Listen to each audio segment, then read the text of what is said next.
chers, bien le bonjour, soyez bienvenus sur la chaîne pour votre tirage général. J'espère que vous vous portez bien et ceux qui me découvrent, soyez les bienvenus. Alors dans votre tirage, nous avons trois arcanes majeurs, l'ermite, la tempérance inversée, la tour inversée. On a de l'épée, du bâton, des deniers, on a un peu de coupe.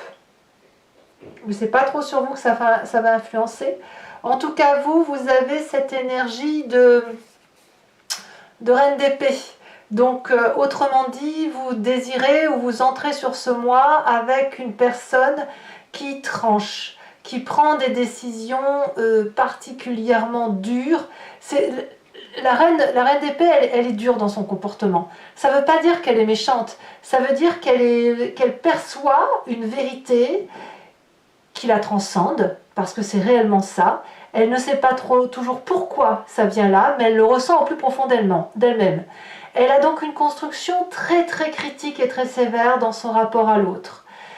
Parfois c'est justifié, parfois ça ne l'est pas. Mais la communication est tellement rapide chez cette personne qu'elle va prendre des décisions pour elle-même, mais aussi pour les autres. Donc c'est celle qui tranche en ce sens qu'elle commande. Vous avez cette énergie de commandant ou de commandante sur ce début de mois à vouloir prendre toutes les initiatives, toutes les décisions. Alors pourquoi? Parce que dans votre présent, nous avons un comportement qui vous fait perdre le contrôle de quelque chose. Il y a un déséquilibre. Alors je vais dire chaotique parce que c'est le mot qui me vient, mais c'est pas ça. C'est-à-dire que pour être bien, vous avez besoin d'équilibrer plusieurs éléments. Votre physique, votre corporel, votre intellect, votre spiritualité, votre relation affective. Et là, il y a quelque chose qui relève de la discorde. C'est imperceptible, mais ça l'est suffisamment assez pour que ça génère dans votre intérieur l'obligation de se défendre. Et cette défense, elle apparaît comment? Par des prises de décision anticipées. Donc ça, c'est dans votre présent. Alors pourquoi ça génère quelque chose qui relève de la discorde ou d'une tension intérieure? Ça vous vient de votre environnement. L'environnement, il n'est pas si mauvais, si vous voulez. Il n'est pas si mauvais, c'est juste que positivement, on a la 9 d'épée inversée. Donc il y a une lecture. Il y a une lecture de la vie qui se fait, il y a des responsabilités qui sont là. On prend conscience du poids de ces responsabilités. C'est pour ça que vous tranchez, c'est pour ça que vous prenez des décisions. Mais ça vous met en déséquilibre parce que dans l'environnement, ce que l'on voit, c'est que vous ne pouvez peut-être pas vous occuper facilement des personnes qui vous sont proches. Vous vous sentez alors instable, vous avez l'impression peut-être de perdre certains équilibres par rapport à vos besoins à vous, à votre stabilité de foyer, à ceux qui vous portent. Donc le fait, si vous voulez, peut-être d'avoir ce poids des responsabilités qu'on assume ou que l'on tente de nous faire assumer, c'est bien, c'est pas que vous y êtes opposé, loin de là. Par contre, si ça crée une distorsion ou par rapport à la famille, ou du moins si on vous demande de passer moins de temps à la famille, eh bien là, c'est là qu'on va avoir la faille, c'est là où vous allez avoir l'impression d'être déséquilibré dans vos besoins, et c'est ainsi que vous allez trancher et prendre des décisions. C'est par mécanique, par réflexe, par vengeance parfois, pour certains d'entre vous, mais on est vraiment dans ce côté de « je décide comment les choses doivent être faites ». Il est possible aussi que vous preniez un tel sens des responsabilités que vous preniez des postes de commandement et que vous fassiez obéir ceux qui vous entourent. C'est possible. Tout ça parce qu'on pourrait avoir en quelque sorte mis des arguments en défaveur de votre présence chez vous. Alors, qu'est-ce qui fait que vous fonctionnez comme ça? Parce que dans votre inconscient, si vous voulez, vous avez une façon de réagir qui a pu être stimulée par le passé. Ce passé qui a pu stimuler ce comportement-là de prendre des décisions et de trancher, c'est que dans le passé, vous avez aussi laissé passer votre chance. Vous avez peut-être fait preuve parfois d'immaturité ou d'absence de jugement lorsqu'il a fallu progresser, ou voilà, vous avez peut-être été trop lent, vous avez procrastiné peut-être, vous avez laissé passer votre chance pour un poste, pour un jeu de hasard, vous avez été trop lent, voilà, il y a eu quelque chose d'inachevé, et chez vous, eh bien, il y a ce... Vous ne le faites pas exprès, mais il y a ce plaisir de procrastiner. Pourquoi? Parce que quand vous êtes au repos, dans votre fort intérieur, dans la vibration de votre corps, ça vous permet de contempler votre environnement, de récupérer, de reprendre des forces, de se régénérer comme si on est dans un sanctuaire. Donc, le fait que vous soyez dans cette aura d'autoprotection, dans ce sanctuaire qui pourrait être votre foyer, hein, d'ailleurs, eh bien pourquoi on irait se faire du mal? Pourquoi on irait courir au poste?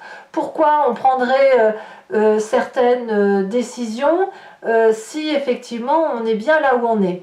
Donc si vous voulez, ce qui vous tient vous à cœur particulièrement, c'est la nécessité de maintenir cet équilibre-là familial, tel un secret, tel l'endroit où on récupère ses forces, tel un sanctuaire, hein, comme c'est dit, en sachant toutefois que vous avez parfaitement conscience que vous avez laissé passer votre chance, mais qu'aujourd'hui, dans l'environnement favorable, vous avez la possibilité de prendre des décisions, et des décisions qui vont vous permettre d'agir objectivement et de prendre la place que vous avez envie d'avoir ou qu'il vous est demandé d'avoir. Le futur proche, très très proche, donc dans quelques jours, quelques semaines, c'est la reine de bâton. La reine de bâton, elle va nous parler d'un signe de feu féminin, Bélier, Lion, Sagittaire. C'est la personne qui est sociable, la personne qui est bien vue, la personne que l'on aime, avec qui on aime parler, qui pourrait être la confidente, c'est surtout la personne qui est généreuse. C'est une personne bien évidemment indépendante et particulièrement créative parce qu'elle a de l'assurance, elle n'a peur de rien, elle est passionnée, elle est fougueuse, elle a du charme, elle est vive également, donc elle a un côté un peu optimiste. Cette personne-là, elle peut vous être particulièrement favorable, et elle va peut-être vous rassurer, vous porter et vous guider possiblement dans les décisions que vous entendez prendre.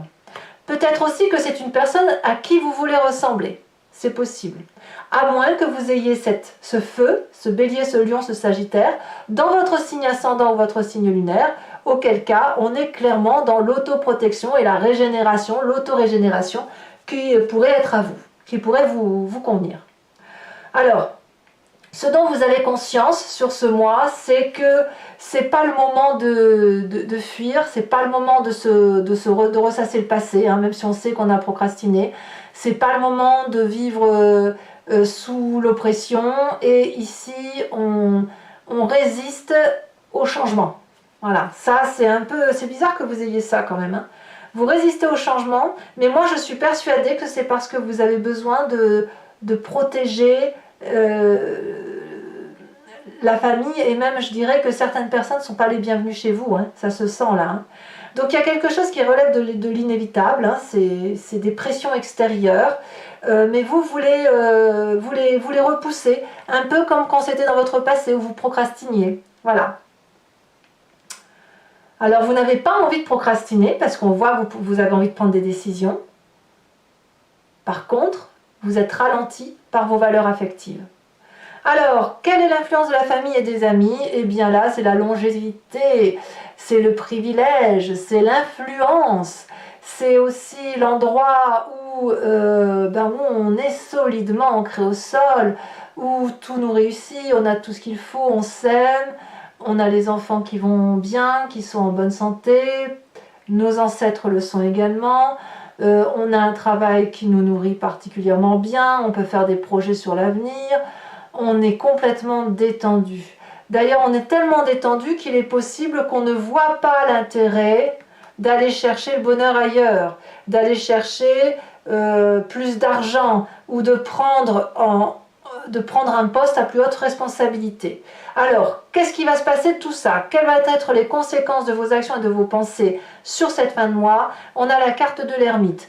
Clairement, vous allez chercher à rentrer chez vous, à nouveau. Hein, donc, c'est au-dessus de l'autoprotection, c'est au-dessus de l'anidation. Là, c'est une réflexion sur votre comportement que vous allez avoir, parce que vous allez avoir besoin de comprendre cette mécanique, ce fonctionnement, parce que vous savez que vous devez prendre des décisions, mais vous refusez de les prendre. Ça veut dire quoi? Ça veut dire que vous allez rentrer dans votre corps, seul ou accompagné, et vous allez faire un cheminement intellectuel de solitude pour aller comprendre la mécanique de votre corps, molécule par molécule. Ça suppose d'avoir une certaine ouverture d'esprit quand même, parce que ça veut dire sortir de sa zone de confort, et puis de s'illuminer sur la valeur de notre être à l'intérieur, probablement pour sortir de ce blocage qui nous vient de cette procrastination. Conséquence de vos actions et de vos pensées sur l'environnement, même si vous acceptez le poids des responsabilités, eh bien il y a une acceptation de l'environnement par rapport à vos décisions et il y aura un contentement. Ça ne veut pas dire que ça va être joyeux, ça veut dire qu'il y a une peine quand même à supporter. Parce que vous preniez des décisions agréables ou désagréables hein, d'ailleurs. Il y aura effectivement, attendez, je remets bien mon coussin sur ma chaîne. Il y a une résilience, voilà. C'est-à-dire que l'environnement pourrait non pas vous tourner le dos, mais plutôt agir par dépit en disant bon bah de toute façon c'est comme ça. Il ou elle a l'intention d'aller dans cette direction-là, mais c'est bien dommage. C'est pour ça que je vous dis que c'est de la résilience vis-à-vis de l'environnement. Allez, on va maintenant compléter avec le tarot du dragon celtique. Donc ceux qui ne me connaissent pas, et puis ceux aussi qui veulent me suivre, voilà comment je procède. Je recouvre tout le jeu.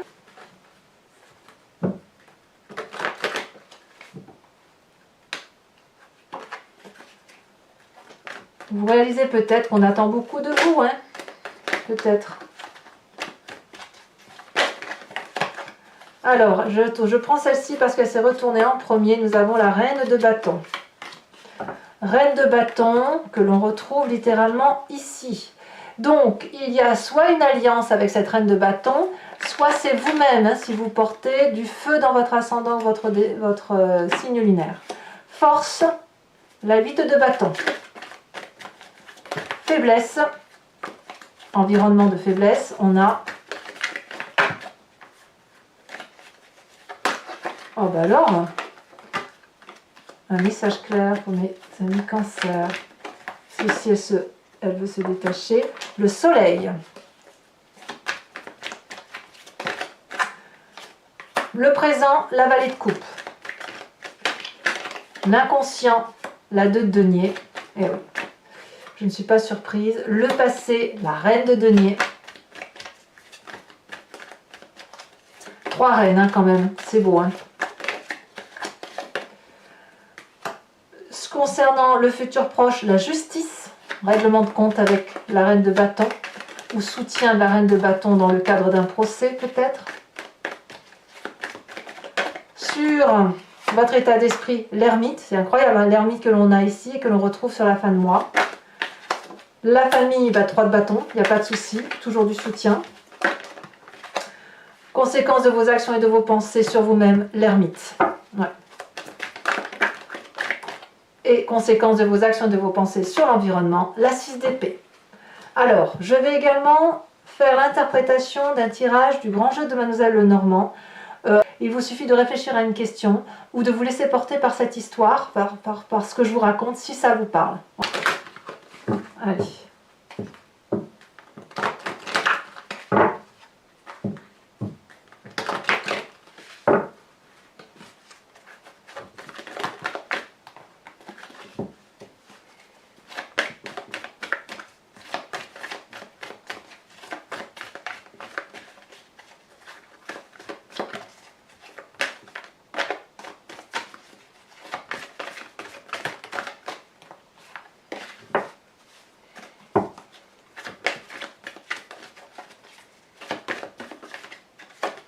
Nous avons ici la 8 de cœur.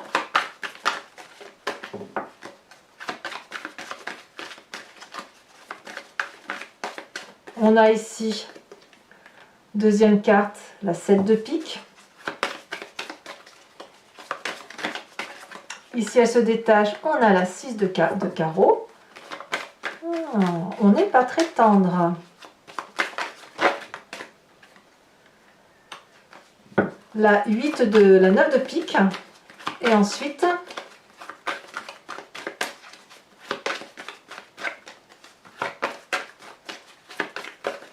elle se détache. La 2 de trèfle. Je vous tire maintenant les cartes conseils OH, décan par décan. Allez, hop. Premier décan, elle a déjà sauté. On me parle de se libérer de quelque chose. Deuxième décan. Il y en a trop. Je voudrais un message clair pour le deuxième décan en cancer.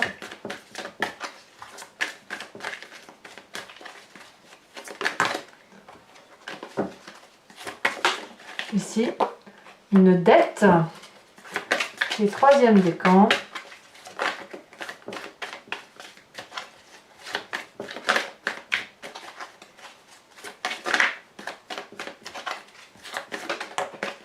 Troisième décan, on me parle de l'affection.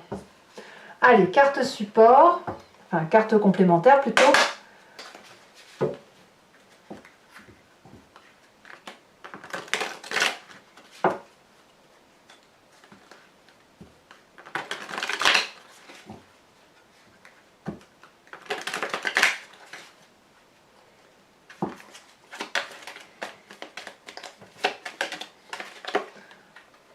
Oh. Donc ça sera pour mes premiers décans. Pour mes deuxièmes décans,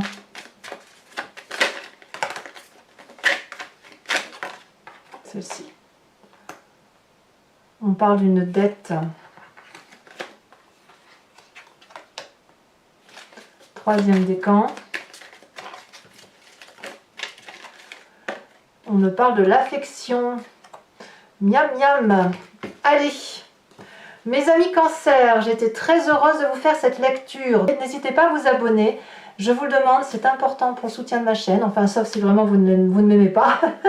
Mais enfin, c'est ridicule ce que je dis. Mais enfin, moi, ça me soutient, ça me fait plaisir. N'hésitez pas également à commenter, liker, partager. Et puis, je serai très très heureuse de vous retrouver pour une prochaine vidéo. Je vous embrasse bien fort et je vous dis à bientôt.